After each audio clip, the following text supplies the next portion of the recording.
तो कैसे है बेटा आप सभी लोग? होप आपका प्रिपरेशन अच्छा चल रहा होगा बोर्ड एग्जाम का। तो आज मैंने बनाया है पासिंग पैकेज, मतलब कि इसके अंदर से आपको 45 मार्क्स का फिक्स आएगा। आज मैं जितना बोलूँगा उतना पढ़ के जाओगे बोर्ड एग्जाम के लिए, तो आपके 45 मार्क्स किधर भी नहीं गए।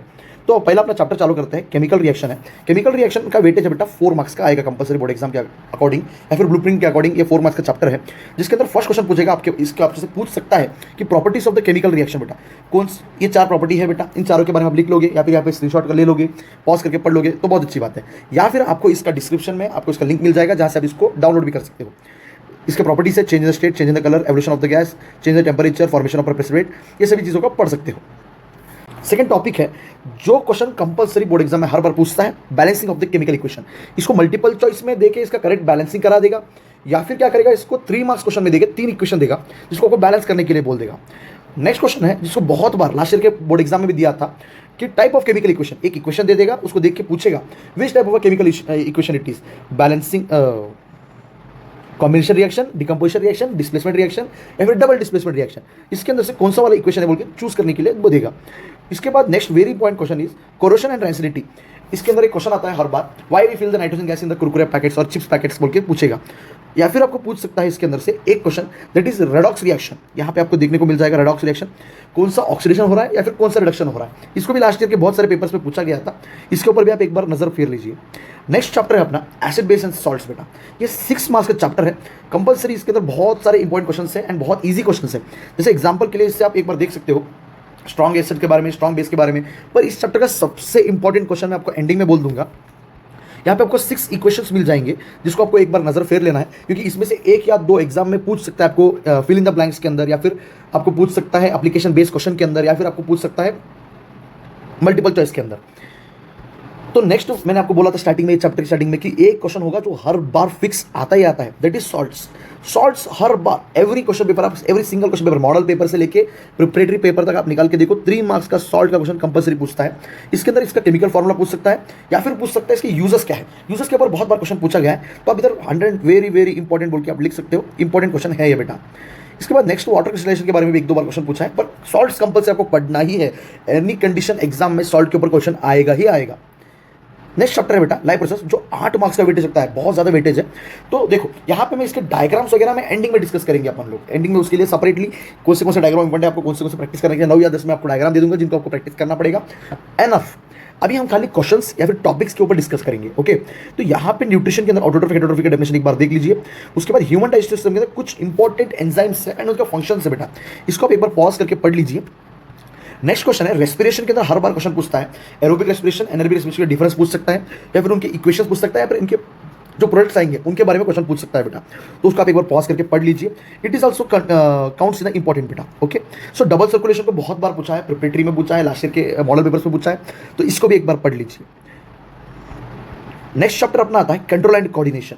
कंट्रोल कोऑर्डिनेशन बेटा 6 मार्क्स का चैप्टर है। इसके अंदर से ब्रेन के ऊपर हर बार क्वेश्चन पूछता है, कंपलसरी ब्रेन के ऊपर क्वेश्चन पूछता है। तो central nervous system and peripheral nervous system के बारे में आप यहाँ पे पढ़ सकते हो। इसके बाद में मेन ब्रेन के पार्ट्स के बारे में पढ़ लो, उसके फंक्शंस के बारे में पढ़ लो। इट्स 110% कंफर्म है कि इसके ऊपर से क्वेश्चन आएगा या फिर ब्रेन का डायग्राम आएगा। ओके, तो इधर रिफ्लेक्स एक्शन के बारे में आप देख सकते हो, इसके बारे में पढ़ लो बेटा एक बार। इधर मेन आता है प्लांट के अंदर मूवमेंट के ऊपर क्वेश्चन आता है, या फिर प्लांट हार्मोन के क्वेश्चन आता है। तो प्लांट मूवमेंट यहाँ पे आपके सामने है, फोटोट्रॉफिज्म, जियोट्रॉफिज्म, हाइड्रोट्रॉफिज्म, थिमोट्रॉफिज्म, इनके बारे में एक बार पढ़ लो एग्जाम से पहले। और कंपलसरी इसके अंदर जो भी प्लांट हार्मोन से उनके फंक्शंस है, इसके ऊपर हर बार एक ना एक क्वेश्चन तो पूछा गया है। तो आप मिनिमम एक बार इसको अपना नजर से इंपॉर्टेंट बोल के लिख के इसको बार पढ़ के जाओ बेटा। नेक्स्ट क्वेश्चन है एंडोक्राइन ग्लैंड्स। हर बार एक एंडोक्राइन ग्लैंड को कंपलसरी पूछता है बेटा। इसमें से उनका फेवरेट है पैनक्रियास, जो शुगर लेवल को बैलेंस करता है, या फिर एड्रेनलिन जो क्या करता है, रश सिचुएशन में हेल्प करता है। इन दोनों को कंपलसरी आप देख के जाइए। थायरॉक्सिन एंड पिट्यूटरी उतना बार नहीं पूछता है, फिर भी एक बार आप सभी एंडोक्राइन सिस्टम को पढ़ लो बेटा। नेक्स्ट इलेक्ट्रिसिटी है। इलेक्ट्रिसिटी में से मेनली क्या करता है बेटा, न्यूमेरिकल्स को पूछता है। पर आप अगर 45 मार्क्स या फिर पासिंग के लिए देख रहे हो, तो आपके लिए है ओम्स लॉ कंपलसरी आएगा, फैक्टर अफेक्टिंग रेजिस्टेंस कंपलसरी आएगा। बहुत छोटे छोटे बहुत सिंपल डेफिनेशन, सिंपल लॉस है, इनको आप पढ़ के जाओगे इजीली पास कर लो। जैसे फैक्टर अफेक्टिंग रेजिस्टेंस क्वेश्चन है, उसके लिए 4 पॉइंट है खाली, length, area, temperature and one more is material. ये 4 पॉइंट लिख दोगे, हो गया आंसर, 3 मार्क्स मिल गए। अभी जस्ट प्रिपरेटरी में भी इसका क्वेश्चन पूछा था एक बार। तो जोल्स लॉ ऑफ हीटिंग कंपल्सरी पूछेगा, 2 लाइन का आंसर है, एक नीचे इक्वेशन है, इसको पढ़ लो बेटा, पढ़ लेके खत्म कर दो, एग्जाम में आने के चांसेस बहुत ज्यादा है। ये 3 क्वेश्चन के अंदर एक क्वेश्चन तो कंपल्सरी आएगा ही आएगा। या फिर आप इलेक्ट्रिक पावर का डेफिनेशन भी पढ़ सकते हो, 4 डेफिनेशन पढ़ दिए, 3 या 4 मार्क्स इस चैप्टर से आना कंपल्सरी है बेटा। Magnetic effect of electric current, इसका वेटेज 6 मार्क्स के लिए है बेटा। तो इसके अंदर 2-3 ही क्वेश्चन आएंगे इस चैप्टर के। फिजिक्स के अंदर मेनली क्या करता है, न्यूमेरिकल पूछता है या फिर एप्लीकेशन बेस्ड क्वेश्चन पूछता है। अगर जैसे मैग्नेटिक इफेक्ट ऑफ इलेक्ट्रिसिटी है, इसके अंदर ज्यादा एप्लीकेशन क्वेश्चन भी नहीं पूछ सकता है, ज्यादा इसके अंदर न्यूमेरिकल तो है ही नहीं। तो इस चैप्टर के अंदर क्वेश्चन पूछेगा 3 ही क्वेश्चन या फिर 4 क्वेश्चन आएंगे, जिसके अंदर से एक क्वेश्चन पूछेगा। एक रहेगा प्रॉपर्टी ऑफ मैग्नेटिक फील्ड या फिर right hand thumb rule, left hand thumb rule. ये 3 क्वेश्चन पढ़ के जाओ, आपके इसके अंदर से 1 या 2 क्वेश्चन आने के चांसेस बहुत ही ज्यादा है। Left hand and right hand को तो आप इंपॉर्टेंट समझ ही लो, इनमें से एक कंपल्सरी आएगा बेटा। कार्बन एंड कंपाउंड्स की तरफ आपको चेन्स को बनाना आना चाहिए। हर एग्जाम में हर साल 3 मार्क्स का या फिर 2 मार्क्स का चेन स्ट्रक्चर पूछता ही पूछता है। It is very very important बेटा, हर बार पूछता है। इसको आप कर लेके जाओगे तो आपको 3 मार्क्स आपको फिक्स मिल जाएंगे। इसके बाद पूछता है कोवेलेंट बॉन्ड के ऊपर क्वेश्चंस एंड इसके प्रॉपर्टीज के बारे में पूछता है, फिर एग्जांपल के बारे में पूछता है। इसको एक बार देख लो आप। सैचुरेटेड एंड अनसैचुरेटेड हाइड्रोकार्बन्स के ऊपर भी बहुत बार क्वेश्चन पूछा है, इनके डिफरेंसेस के ऊपर क्वेश्चन पूछा है, तो इसको भी एक बार देख लो। एंड एडिशन सब्स्टिट्यूशन रिएक्शन, इन दोनों के बीच में डिफरेंस बहुत बार पूछता है बेटा, तो एक बार आप ध्यान से इसको पढ़ लेके जाओ। नेक्स्ट एस्टरिफिकेशन रिएक्शन या फिर एस्टर का केमिकल फॉर्मूला, इसको भी एक बार देख लो। It's a kind of important, but अभी थर्ड पेपर में पूछा तो मेरा मतलब इट्स ऑल्सो इंपॉर्टेंट। अभी थर्ड पेपर में पूछा था, मेरे हिसाब से ये बोर्ड एग्जाम में नहीं पूछेगा, पूछे तो पूछ सकता है, तो एक बार आप एक देख लो बेटा। यहाँ पे एक सबसे इंपॉर्टेंट क्वेश्चन आता है जो हर प्रिपरेटरी में पूछा है या फिर हर एग्जाम में क्वेश्चन आया है। Why the carbon can't form plus, the question is why the carbon can't able to form the C-4 और C+4, ये दोनों कभी फॉर्म नहीं कर सकता। ये हर बार क्या रहेगा, कोवेलेंट बॉन्ड ही बनाएगा, प्लस C+4 भी नहीं बना पाएगा, C-4 भी नहीं बना पाएगा, क्यों बोल के पूछता है। तो इसका रीजन यहाँ पे आपको स्क्रीन के ऊपर दिख जाएगा। इसके आंसर को आप क्या कर लो, पढ़ लो बेटा, या फिर स्क्रीनशॉट ले लो, इसका एग्जाम के टाइम पे हेल्प होगा। Next chapter is metal on metal, जो 7 मार्क्स का है बेटा। इसके अंदर भी 2-3 ही क्वेश्चन है जिसको आप पढ़ सकते हो, जो एग्जाम में आने के बहुत सारे चांसेस है। First one is covalent bond, first one is ionic bond बेटा। आयोनिक बॉन्ड के ऊपर हर बार क्वेश्चन पूछता है, या फिर प्रॉपर्टी ऑफ आयोनिक बॉन्ड पूछता है, या फिर पूछता है क्वेश्चन यहाँ पे और एक सोडियम क्लोराइड का फॉर्मेशन को बताइए, डॉट स्ट्रक्चर को निकालिए, या फिर मैग्नीशियम क्लोराइड का डॉट स्ट्रक्चर बताइए, या फिर इसको ड्रॉ करके दिखाइए, या फिर कैसे आयोनिक बॉन्ड्स को बनाता है बोल के पूछता है बेटा। मेटलर्जी का डेफिनेशन एक बार देख लीजिए, रोस्टिंग एंड कैल्कुलेशन भी कभी कभी पूछ सकता है, तो इसको भी एक बार आप देख लो बेटा। पर covalent bond, ionic bond and ionic bond की properties, sodium chloride the formation, dot structure, it is very important. इनमें से एक क्वेश्चन तो कंपल्सरी पूछेगा ही पूछेगा। अब नेक्स्ट चैप्टर है अपना रिप्रोडक्शन, जो 7 मार्क्स का चैप्टर है बेटा। इसके अंदर आपको पूछ सकता है सेक्सुअल असेक्सुअल के बीच में से कंपल्सरी एक डिफरेंस पूछ सकता है, या फिर पूछ सकता है 6 असेक्सुअल रिप्रोडक्शंस, या फिर उसके एक एग्जांपल्स बेटा।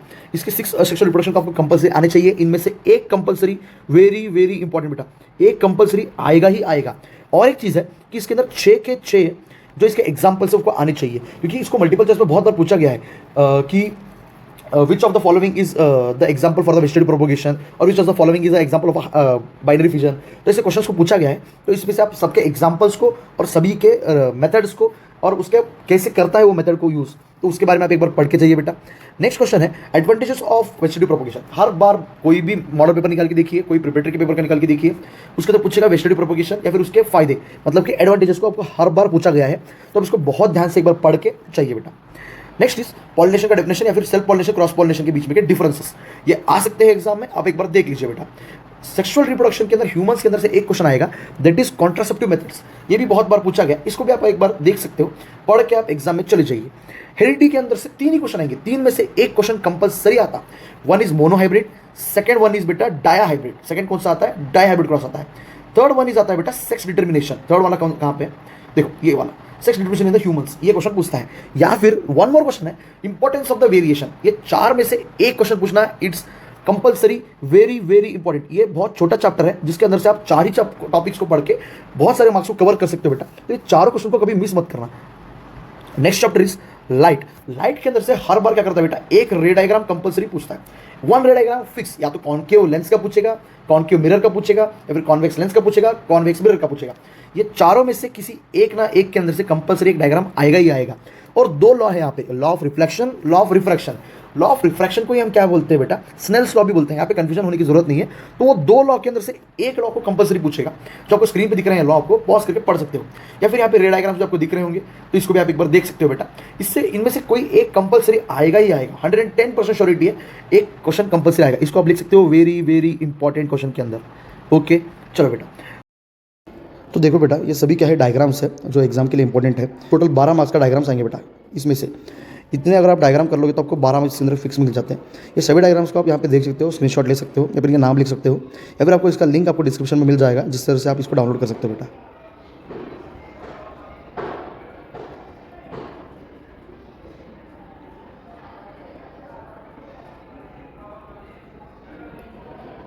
और नेक्स्ट चैप्टर इज बेटा human I and colourful word. ये 5 मार्क्स का चैप्टर है। इसके अंदर से 1 मार्क्स का कोई ह्यूमन आई के ऊपर क्वेश्चन आएगा ही आएगा। मतलब कि ह्यूमन आई के अंदर से एक क्वेश्चन आएगा कि what is the work of the cornea, या फिर who controls the amount of a light entering to the eye बोल के पूछेगा। ऐसे क्वेश्चन को पूछेगा जिसके आपको हर एक पार्ट के यूजर्स को यहाँ पे मैंने स्क्रीन पे दिखाया है। यहाँ से आप पढ़ के आप उसको याद कर सकते हो। अभी समझो इसके अंदर से 3 बीमारियां हैं यहाँ पे, या फिर 3 defects to our human eye है, या फिर 3 डिफेक्ट टू अवर विजन है। One is myopia, hypermetropia, presbyopia. Near sightedness, far sightedness बोल के रहेंगे ना, उसके ऊपर एक क्वेश्चन आ सकता है। तीनों में से एक क्वेश्चन कंपलसरी पूछता है बेटा, तो इसको आप बहुत ध्यान से एक बार पढ़ लीजिए, पढ़ लेके आप याद कर लीजिए। यहाँ पे 4 क्वेश्चन है जो बहुत रिपीटली पूछता है। Why the star twinkle but planet can't, how the rainbow forms, why the delayed sunset early sunrise. ऐसे आपको क्वेश्चन आपको स्क्रीन पे दिखेंगे बेटा। Why the pencil bent appear Bent's in the water बोल के ऐसे क्वेश्चन को पूछ सकता है। तो ये 4 क्वेश्चन को भी आप एक बार पढ़ के जाइए। अपना लास्ट चैप्टर है बेटा आवर एनवायरनमेंट। 3 मार्क्स का एक क्वेश्चन आएगा इसके ऊपर कंपलसरी। ये ना ये मल्टीपल चॉइस में आएगा, ना ये 1 मार्क्स में आएगा। 3 मार्क्स के अंदर फिक्स एक क्वेश्चन आएगा इसका, जो कंपलसरी 3 मार्क्स के अंदर ही रहेगा। जो क्वेश्चन आ सकता है ट्रॉफिक लेवल पे, या फिर आ सकता है बेटा बायोमैग्निफिकेशन पे, या फिर क्वेश्चन आ सकता है 10% एनर्जी लॉस के ऊपर क्वेश्चन आ सकता है। ये 3 टॉपिक के ऊपर ही एक क्वेश्चन आएगा, वो भी 3 मार्क्स में ही आएगा। फिक्स है ये बेटा। तो देखो बेटा, ये सभी क्या है, डायग्राम्स है जो एग्जाम के लिए इंपॉर्टेंट है। तो ये सभी डायग्राम्स में से टोटल 12 मार्क्स का डायग्राम्स आएंगे बेटा। इसमें से इतने अगर आप डायग्राम कर लोगे तो आपको 12 मार्क्स के अंदर फिक्स मिल जाते हैं। ये सभी डायग्राम्स को आप यहाँ पे देख सकते हो, स्क्रीनशॉट ले सकते हो, या फिर इनका नाम लिख सकते हो, या फिर आपको इसका लिंक आपको डिस्क्रिप्शन में मिल जाएगा, जिस तरह से आप इसको डाउनलोड कर सकते हो बेटा।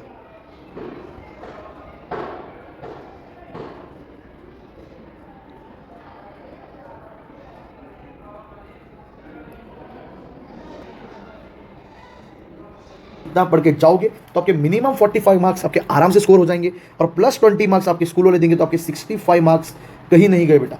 ओके, आई होप ये आपको वीडियो हेल्प करेगा। आप इसको देख के एक बार पढ़ लेंगे टॉपिक्स, तो आपको बहुत ईजी हो जाएगा बेटा एग्जाम में। Thanks a lot. ऐसे ही वीडियोस के लिए सब्सक्राइब कीजिए।